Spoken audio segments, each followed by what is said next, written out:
Hello, movie lovers. I hope you all are doing great. This story is about a corrupt customs officer who by chance gets involved with a big gang. Step by step, he becomes a powerful gangster. Even the police and big people were under his control. But after joining that gang, his life takes a new turn and everything changes. What really happened to him? We will find out from the story of Nameless Gangster, a movie released in 2012. The movie is based on a true story, but the plot feels more thrilling than fiction. So let's not waste time and jump straight into the story. But before that, don't forget to give this video a like. The story begins in 1990. At that time, gangster crime in Korea had grown so much that the government declared war against them. Police started arresting gangsters one by one. The main target was not small criminals, but the big ones who were connected with many crimes. That's why they arrested a gangster named Choi. For years, he was involved in kidnapping and smuggling. Recently, his gang had killed a big businessman. The police knew who did it, but they had no proof. One day, Choi threatened another businessman to take over his business. This man went straight to the police and complained. This gave police a golden chance to arrest Choi. Choi was very powerful and had good connections with big officers. That's why he always escaped punishment. But this time, things were different. His case was handed over to a prosecutor named Joe. Joe was famous for his honesty and tough nature. He already knew everything about Choi. So after Choi got caught, Joe went straight to him and gave him a confession letter to sign. But Choi refused. Instead, he tried to convince Joe that the police made a mistake. He said he was never involved in any crime. Hearing this, Joe got angry. He went into Choi's cell and beat him up badly. Then he told Choi clearly, "Lies will not save you. This time you cannot escape. You must pay for your crimes." After that, the story shifts to a flashback. Now we see what happened 8 years earlier. At that time, Choi worked as a customs officer, but he was very corrupt.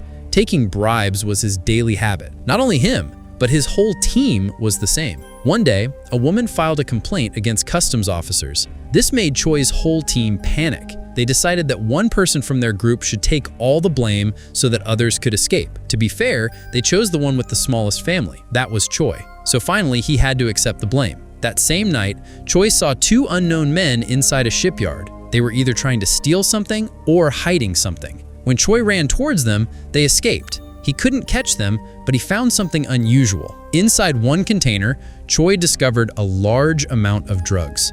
One of his coworkers was with him. They both wondered what to do with the drugs. His coworker said we should hand them to the police, but Choi refused. He wanted to sell them and make a lot of money. Then, the coworker told him that he knew a powerful gangster who might buy them for a big price. So the next day, they went to meet that gangster. His name was Bae. When Bae tested the drugs, he found they were real. So he offered Choi and his friend a lot of money. Choi was very happy. During the meeting, they also learned that Choi's family and Bae's family had helped each other long ago, but neither of them knew about it before. After the deal was done, they started drinking to celebrate. But Choi drank too much and lost control. In his drunken state, he started behaving badly with Bae and said many rude things. Naturally, Bae could not accept that.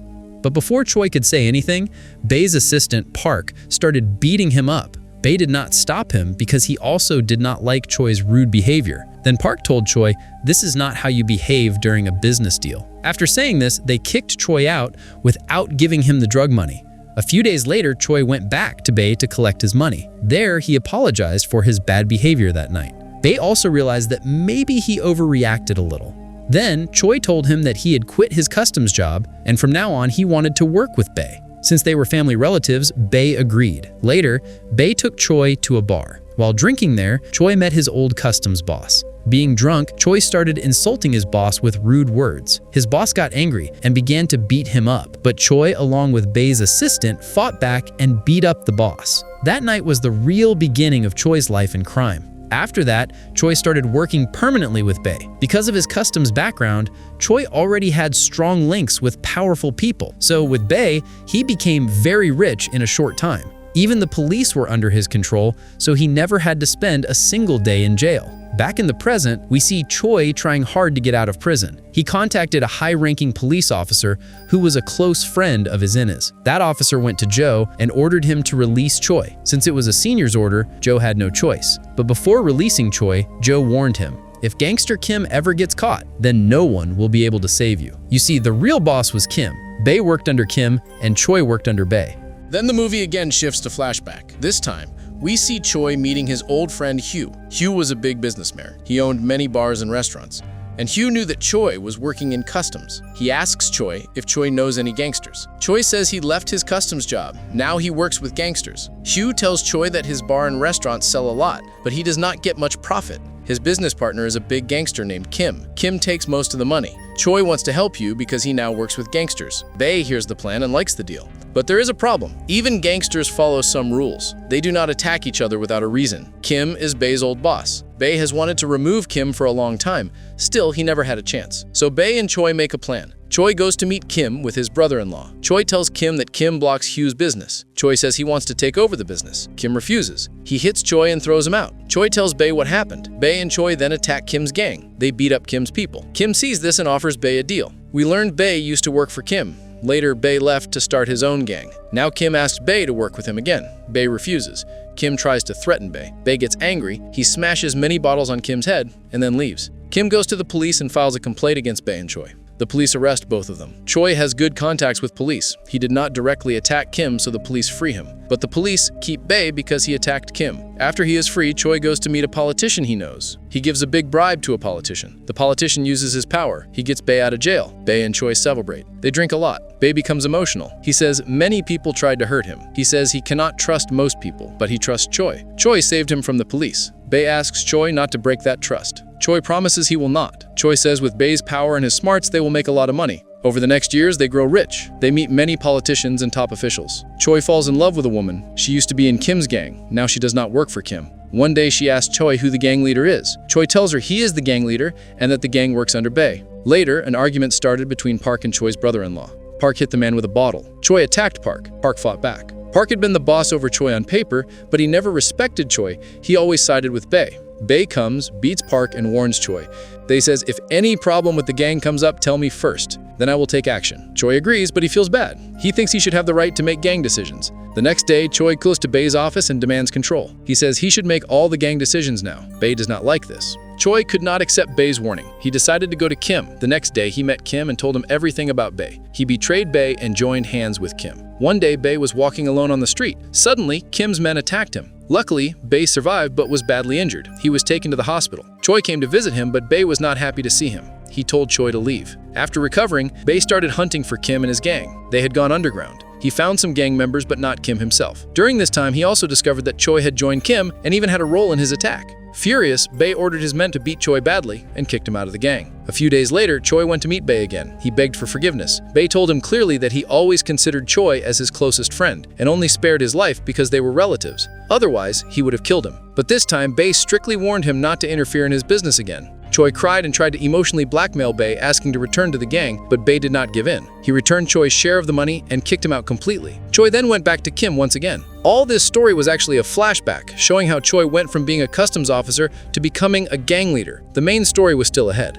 In the present, the police had already arrested many gang members, but the leaders were still free because of their powerful connections. Even so, the police continued their efforts. One day, Bae's assistant Park was caught, but Bae and Kim still remained out of reach. Meanwhile, Choi, though released from prison, lived cautiously because he knew Prosecutor Joe was always waiting for a chance to catch him again. One day, Choi met his police acquaintance and even called Joe there. He offered them a lot of money to avoid being arrested, but Joe refused. Disappointed, Choi left. Later, the police finally caught Kim. Based on his statement, Choi was arrested again. Choi and Kim were interrogated together. Out of fear, Choi denied even knowing Kim. This angered Kim, who attacked Choi right in front of the police. Finally, Kim confessed all his crimes and also exposed Choi's involvement. Hearing this, Prosecutor Joe told Choi that according to Kim's statement, he could face many years in prison. But if he admits his crimes himself, maybe his punishment could be reduced a little. Hearing this, Choi tells Joe that he has another idea. This idea would help the police a lot and at the same time save Choi from going to jail. Curious, Joe asks Choi what the idea is, and we will understand it in a moment. One day, Choi was spending time with his family when Bae's men came and took him to Bae. Bae had been hiding from the police, but somehow he had learned that Choi was working with Joe to get him arrested, so Bae wanted to know the truth. Choi completely denied everything and told Bae that he hadn't told the police anything. He also said that he would leave the country in a few days. Then Choi offered to help Bae escape the country safely. Bae knew very well that if he stayed in the country, he would eventually be caught by the police. So, reluctantly, he agreed to Choi's plan. A few days later, Choi made a fake passport for Bae and told him to leave the country. Bae told Choi that he no longer trusted him and insisted that Choi go with him to the airport. At the same time, we see that the police were recording their conversation, which means Choi was actually working with the police to try to get Bae arrested. But Bae was not willing to go alone, so Choi had to accompany him. On the way to the airport, Bae told Choi that he had never done anything properly. He couldn't become a good customs officer nor a good gangster. Choi didn't like hearing this, but he stayed quiet. Suddenly, police surrounded them. Bae realized that Choi had tricked him again and, in anger, stabbed Choi with a knife. Fortunately, the police were there and Choi survived. The police immediately arrested Bae. Choi, watching everything, said to himself that he had finally won. Eventually, the police succeeded in arresting all the gang members. But because of Choi's help and the gang's high-level connections, he did not go to jail. Time passed, and 20 years later, Choi's son grew up and was appointed as the city's new prosecutor. Choi's family was very happy about this, so they all went to a restaurant to celebrate together. There, Choi gave advice to his son, telling him never to sell himself for money. Suddenly, Choi heard a familiar voice. Maybe it was Bae's voice, but who it really was, we never find out. And with this mystery, the story ends. Today's story reminds us that anyone who does wrong will face punishment sooner or later, no matter how powerful or rich they are. In my opinion, Choi should have received some punishment too, because he was also a gangster and had betrayed his own team members several times. However, since the story ends with a mystery, we can hope that maybe Choi was punished later. One thing to remember is that this movie is based on real events, so we cannot expect everything to happen exactly the way we want. If you liked the movie, give it a like and comment below. And if you are new to our channel, subscribe and press the bell button so you don't miss any future videos.